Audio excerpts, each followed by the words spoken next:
Ya, Assalamualaikum warahmatullahi wabarakatuh. Saya Ramadan. Nah, pada saat ini, kesempatan ini saya akan mempresentasikan UAS tugas akhir mata kuliah penulisan eh, penulisan proposal tugas akhir.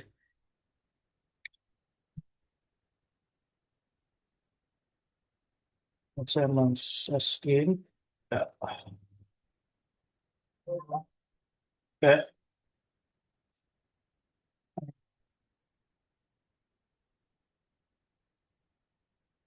oke.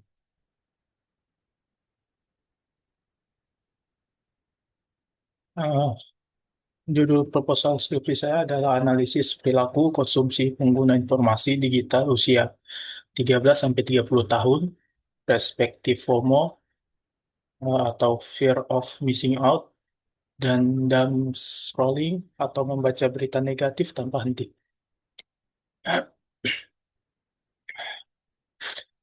Selanjutnya ada pendahuluan, latar belakang, transformasi perilaku informasi. Media sosial telah mengubah cara manusia mencari dan memanfaatkan informasi, terutama pada generasi digital native atau usia 13 sampai 30 tahun, yang sangat terpapar informasi positif dan negatif. Indonesia mencatat 204,7 juta pengguna media sosial pada awal 2024, menjadikannya bagian tak terpisahkan dari keseharian.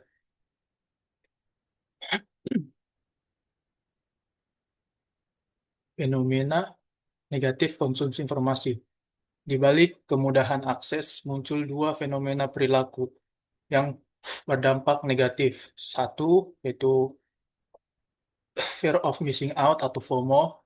Dua, dan scrolling.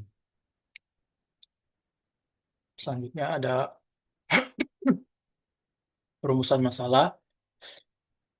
FOMO. Bagaimana FOMO memengaruhi jenis dan kesulitan informasi digital yang dikonsumsi pengguna usia 13 sampai 30 tahun. Dumb scrolling, bagaimana dumb scrolling memengaruhi jenis dan kualitas informasi digital yang dikonsumsi pengguna usia 13 sampai 30 tahun.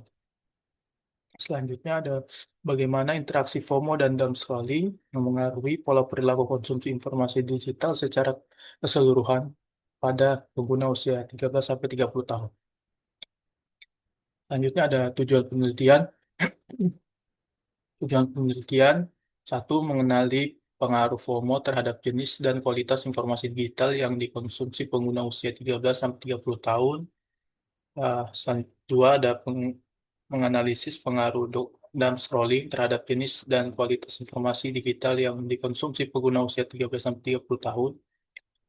Terakhir ada mengidentifikasi dan memahami interaksi antar FOMO dan scrolling dalam memengaruhi pola perilaku konsumsi informasi digital pada kelompok usia tersebut.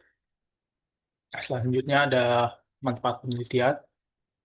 Eh, Satu, praktis, memberikan landasan bagi orang tua dan guru untuk edukasi literasi digital, menjadi masukan bagi pembuat kebijakan untuk melindungi kesehatan mental pengguna media sosial. Dua, ada teoritis, memperkaya ilmu perilaku informasi dan penggunaan media sosial, berkontribusi pada pengembangan model teoritis tentang FOMO dan scrolling dan konsumsi informasi. Selanjutnya ada batasan penelitian, fokus mengenali pengaruh spesifik FOMO dan dumb scrolling terhadap jenis, sumber, dan kualitas informasi digital yang dikonsumsi. Selanjutnya ada populasi pengguna informasi digital usia 13 sampai 30 tahun karena mereka digital native dan dalam masa transisi penting. Selanjutnya platform, dapat difokuskan pada platform media sosial populer tertentu, misalnya ada YouTube, Facebook, Instagram, Twitter, atau TikTok. Landasan teori. Satu, itu media sosial, media daring untuk mengantisipasi dan berbagai konten. Indonesia memiliki 204,7 juta pengguna media sosial atau 73,7% populasi per awal 2024. Dan scrolling, kebiasaan terus-menerus mengulir konten negatif media sosial meskipun sadar berdampak buruk pada kesehatan mental terkait dengan kewaspadaan daring, penggunaan media sosial bermasalah, dan FOMO.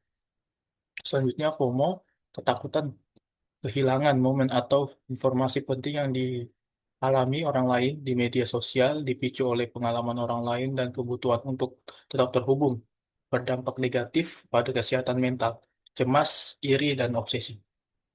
Selanjutnya ada faktor perilaku konsumsi informasi. Dipengaruhi faktor internal, perkembangan kognitif, psikologis, kesejahteraan mental, dan eksternal, yaitu teknologi, media sosial, pengaruh teman, keluarga, sosial lingkungan, sosial, dan politik.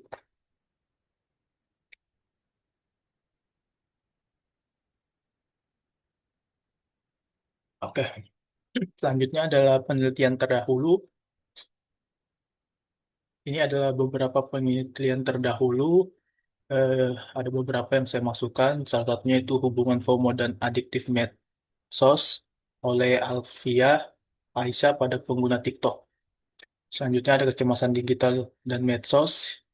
Gladys Bambang Winanto 2025 menggunakan pendekatan kualitatif dan teori kualitivasi.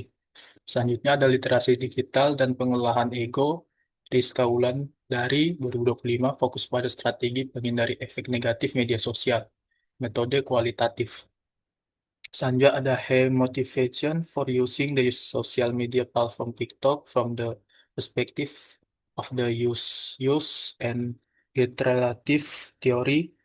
Tujuan penelitian ini adalah untuk menguji cara-cara dominan pengguna platform media sosial TikTok. Penulis artikel ini adalah Ivan Stremenkovic dan Marta Mitrovic. Artikel ini dipublikasikan pada tahun 2023. Selanjutnya ada kerangka berpikir. Menjelaskan hubungan antara FOMO dan scrolling, faktor-faktor pengaruh, dan media sosial atau pengguna yang semua bermuara pada analisis perilaku konsumsi informasi digital usia 13-30 tahun. Selanjutnya ada metodologi penelitian, jenis, dan pendekatan.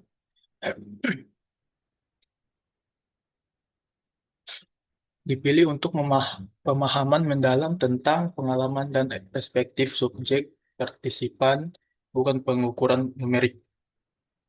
Oh, jenis penelitiannya ada kualitatif, pendekatannya adalah fenomenologi. Bertujuan mendeskripsikan dan memahami esensi pengalaman individu terkait FOMO dan scrolling dalam konsumsi informasi digital. Wawancara mendalam sebagai instrumen utama untuk mengungkap makna, perasaan, dan dampak subjektif.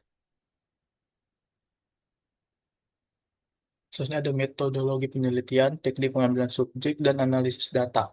Teknik pengambilan sampel purposive sampling, memilih sampel berdasarkan kriteria spesifik, memiliki pengalaman FOMO dan dump scrolling yang berbeda, bersedia berbagi mendalam dan berasal dari berbagai latar belakang sosial budaya.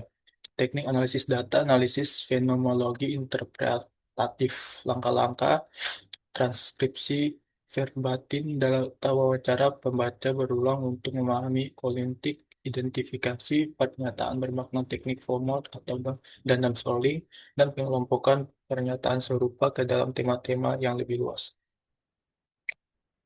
Oke, terima kasih. Mungkin sekian dari saya. Saya akhiri.